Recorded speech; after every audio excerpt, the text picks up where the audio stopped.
Mga idol, kumusta kayo lahat? Nandito ako ngayon sa salon. Kaya, nandito ako, napag-desisyonan ko na mapaputulan ng buhok. Kasi, andisi na rin ako magtawag sa sobrang haba ng aking buhok kaya paputulan ko na. Nandito tayo ngayon sa salon. Yan.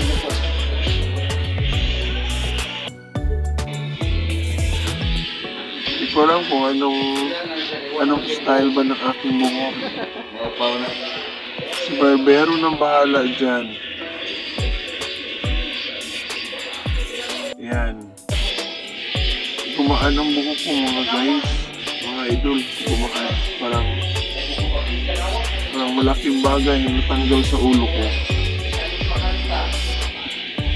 Kasi nung hindi ko pa pinaputulan, aksaya ng shampoo at conditioner.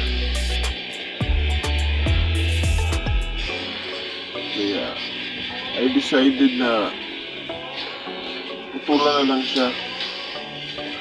Actually, it's not my decision na putulan ito, kundi yung asawa ko gusto niya putulan na. Kasi sa kakareklamo ko, naririndi na rin siya.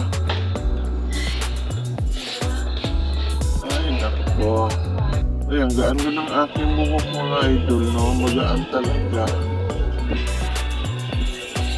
Para bang may bigat ako sa ulo dala-dala. Almost 2 years din yun. Nahaba ko yun. Ayan.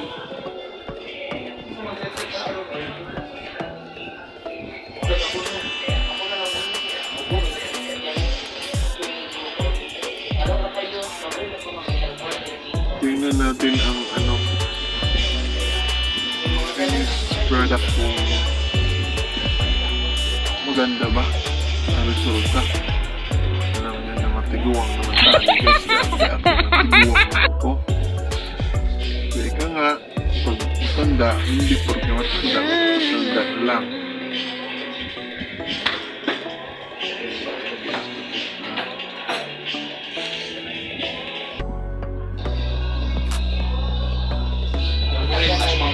Okay lang.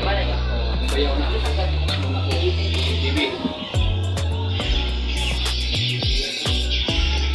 Pero wala ka na nag-vlog. Mas na malinis na yan. Ayan. Magaan ang akong buhok. Ay, aking ulo. Magaan na. Alam na kayo sa photo-uto tayo. Hindi naman tayo kagwapuhan. Kaya ko nila yung aking buhok. Ayan na. Tapos na kami. Kami ay pauwi na. Bagay bito mo. Maraming salamat mga idol. Guys.